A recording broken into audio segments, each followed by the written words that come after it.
After 25 years, we finally get to see the strongest haki in all of One Piece that transcended time. Joyboy's Maximum Conqueror's Blast, which is so busted that in one shot, it sent 4 Gorosei members packing. All those punches from Gear 5 Luffy didn't even leave a dent on these fools, but Joyboy's haki did. So how is this even possible? Is it the concentration of willpower, or is this some type of a new haki altogether? Because you know that Conqueror's haki glare Shanks gave Green Bull in Wano, and how everyone was glazing him for exerting his haki miles away? Well, Joyboy's haki even bent over Emu all the way back in Marie-Joie. What did he say? But another party who are on their knees right now is of course the world government, because Vegapunk's message, thank God it's finally over, might have just kickstarted a new age of piracy, where once again the world is reminded of the One Piece's existence, thrusting all the seas into a new era. However, normal folks like the residents of Dressrosa are more concerned about the flood that will eventually sink their entire island. Yet, pirates around the world wait in anticipation for the chaos that will give them a green light to pillage and plunder. Which means there needs to be an opposing force that will protect the civilians, and that's where Kobe and the Neo Marines come in, as he sits in the Marine Hospital and considers Vegapunk's words about the person who would change the world and find the One Piece, which reminds Kobe of all the way back to when he first met Luffy. He had been a servant on Elvida's ship, when all of a sudden this bouncy boy shows up out of nowhere and says that he will become the king of the pirates, which to Kobe translates as someone who would make the whole world kneel. But that is furthest from the truth, as Luffy being king of the pirates translates to the freest in the world. He has already made it very clear he doesn't want to conquer anything. But after Vegapunk's message, it's clear that Luffy might not want the title to mean conqueror of the world, but to the world, becoming the pirate king means carrying the responsibility of changing the course of history. Suddenly, the timeline on the promise Kobe made to Luffy about the new world all the way back in Water 7 is being pushed up, and this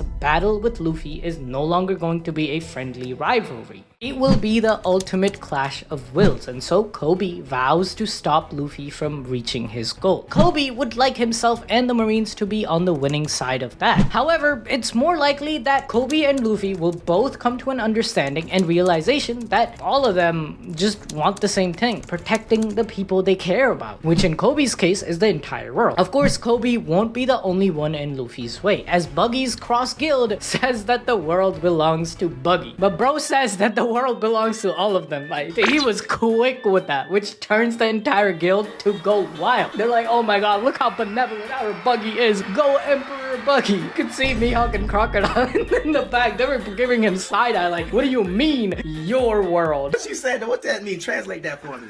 Sit your ass down. And finally, the biggest threat of all is Blackbeard. Katarina Devon and Van Arger are currently bringing Karibu to Blackbeard, along with all the secrets he has overheard. This of course includes the location of Poseidon being Shirahoshi and Pluton in Old Wano, which could add to the potential of the already devastating combination of darkness and quake fruits Teach possesses. While it's unlikely that Shirahoshi would ever willingly be won over by Blackbeard, but he could always take her family hostage and blackmail her into working with him. Or who knows, maybe the power of the dark fruit siphon extends to the power of Poseidon and not just devil fruits. More likely though is that he will head to Wano for the ultimate battleship Pluton, which would make sense with the Wano cover page story we are having about Yamato's journey to becoming the protector of Wano. We've seen the people of Wano Kuni fend off invaders with the combined efforts of Yamato, Momo, and the Scabbards, but how would they fare against the Blackbeard pirates? Unlike Amazon Lily, Rayleigh isn't just going to show up to save them. However, the greatest power we see in this chapter is not some ancient weapon or even a devil fruit. It's the new haki hidden within the giant robot Emmet, who has been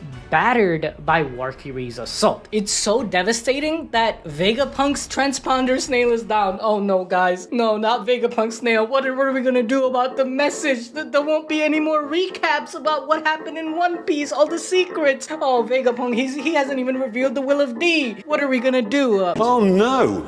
Anyway. Thank God Yusuf was here to do the chapter reviews, because I was so tired of hearing this dude yap that I didn't even want to do these chapter reviews. You know what? You guys should go buy some gamer subs just for us sitting through and doing these reviews, listening to Vegapunk yap for like 20 chapters. Use code ABD for 15% off. But everything is not well for our gang, who have Gandhi up on their asses once again. Just as Zoro is getting ready to deal with his assault again, the giant robot starts yapping, apologizing to Joyboy as he realizes that it's not his Joyboy, but Luffy with the same power as him that reminded bro of his old friend, saying that he knows he can't possibly be alive anymore, and the reason he's sorry is because he couldn't make Joyboy king. Then the robot turns to Luffy and asks for his name, to which Luffy replies in his classic, "I'm Monkey D. Luffy, the man who'll become the Pirate King," which instantly brings the robot to focus on Luffy's D. Keep that freaky shit on your page on my uncle. Apparently, hundreds of years ago, Joyboy and Emmett sat together and discussed the future. And while he's still in silhouette form, we finally get a better look at Joyboy. Naturally, he's wearing the classic straw hat, but he also seems to have a peg leg. We know Oda always saves these iconic pirate features for important characters, but this is really the first time we've seen one reused, like with Zeph, right? Anyway, let me know in the comments below. It's very likely that Joyboy is also the pirate with the eye patch, which Oda has said would be dawned on by a very important character at the final phase of the manga. However, there is one more possibility that would explain the appearance of Joyboy and even why he hadn't become king. That is to do with Joyboy being a cyborg or a robot himself. Because if we go back to chapter 30 of One Piece, the cover page there has Zoro, Nami, and Luffy in a robotic body. Pay attention to Nami here. Doesn't her appearance sort of match Joyboy's? And even Nami's original design was supposed to give her a robotic hand and leg similar to what we see with Joyboy. And I'll get into why that's more significant with the knot that was tied on Emmett, which possessed Joyboy's haki. So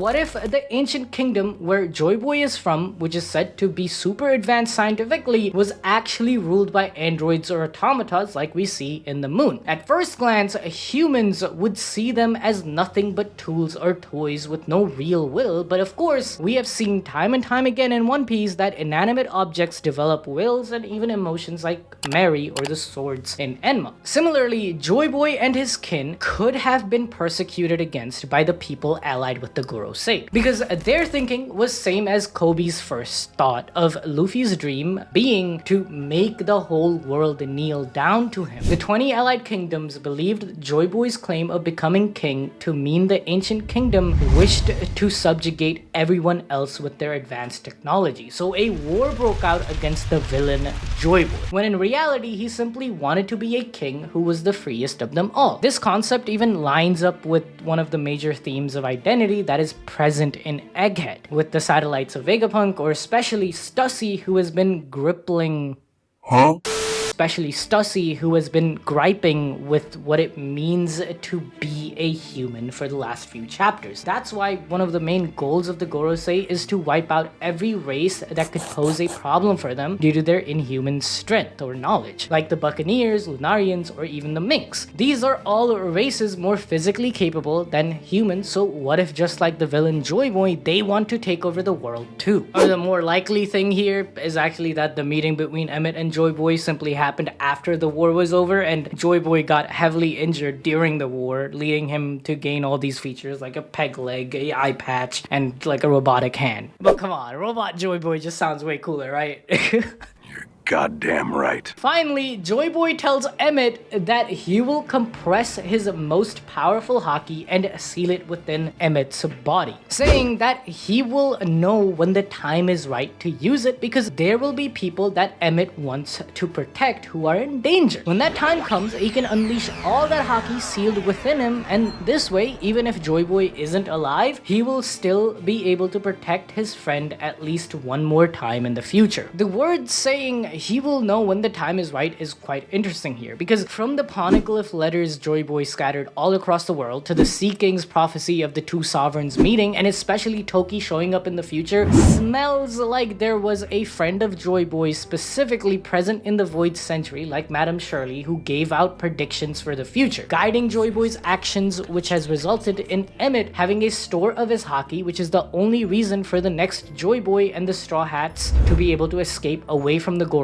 to bring the dawn. Because why didn't Emmett used this Haki knot when he scaled the red line 200 years ago. Bro is only using it right now because Luffy reminds him of Joyboy, which was part of the grand plan. Also, to release this Haki, the giant pulls on a rope from inside its body, which snaps the knot tied to it. And with a crack, giant black bolts of Conqueror's Haki lightning come from the robot, knocking out the vast majority of the marines in the area while also blowing away the Gorosei and reverting them back to their human forms, forcing them to return back to Marie Schwab. Furthermore, it's almost like Joyboy's Haki nullified the devil fruit power similar to Blackbeard's Yami Yami no Mi, which could be a hint towards how Luffy himself will surmount Blackbeard, who will be able to turn off our boy's imagination powers, leading to both Luffy and Blackbeard not using their devil fruit powers and instead just throwing hands, which of course Luffy will have a genetic advantage in, as you know, he is the grandson of the Garp the Fist. But the crazier part here is how the Gorosei got yeeted back to Marie Schwab, which is because they used a devil fruit powered summoning circle to teleport there in the first place thanks to Imu-sama, as Saturn, who came to Egghead physically, isn't sent back alongside the other four. This is clearly not teleportation, it's more like when a devil is summoned from hell. Usually they have to complete a task or do something to make the summoning permanent, otherwise once the circle is broken they are sent back. So Joyboy's 800-year-old Haki was strong enough to break Imu's summoning, which bro is absolutely livid about, as he is on his knees cursing at Joyboy, already in position after the back shot from his 800-year-old op. Pause. Also, my guy Zunisha was definitely listening to this convo between Joyboy and Emmett, because that big blocky land Joyboy is standing on is Izzo. Now the thing that's more insane is Joyboy's Haki being so strong it even affected Imu hundreds of miles away due to his connection with the Gorosei. This thing was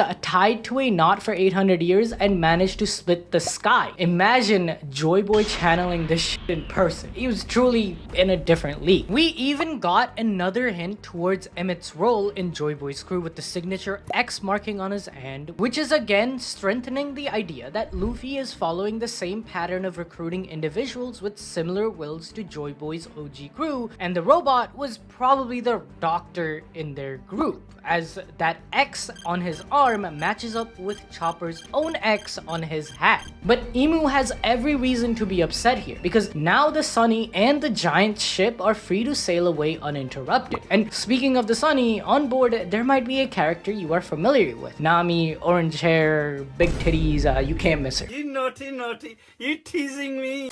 But more importantly, Nami is an expert on weather, something she always had but which she mastered during her time on Wadaria, a place with advanced technologies like wind knots, which are extremely similar to the knot that Joyboy tied inside of Emmett, connecting the Sky Island to Joyboy and his ancient kingdom, which is fitting considering Sky Islands would be the only places truly safe from the world flooding like it had all those centuries ago. This is further supported as we consider the connection these knots have to Haki, or at least the technological equivalent that we see in things like the ancient robot. These knotted ropes appear in myth from our own world and were used to create gusts of wind that could help propel ships forward toward their destinations. They are tools that could allow sailors to achieve their goals and travel impossible distances. They made the wills of their users into reality. It's basically Haki, the will of humanity being made real. And now Joyboy is still pushing the world towards dawn. We know the ancient kingdom was one which powered its technology with Haki, their will. But this chapter reveals that they could also gift Haki to people without it. The power to protect those weaker than you by storing your Haki for them to use when they need it, to literally be the wind in their sails. Just like how Monkey Deadbeat Dragon is coming to Egghead to be the real sail on Luffy. Said, Egghead is over. Dragon never came. Nah, what do you mean Egghead is over? There's still Saturn left. They got so much stuff left, man. The Dragon's still coming, alright? Bit of a misinformation going around. I never said Dragon would arrive during the Egghead arc. I simply meant he will show up in Egghead Island by the end of this series, okay? So it might be chapter 1500, Dragon's still coming to Egghead, alright? I left because I couldn't stand listening to Vegapunk yap every week, and when I come back,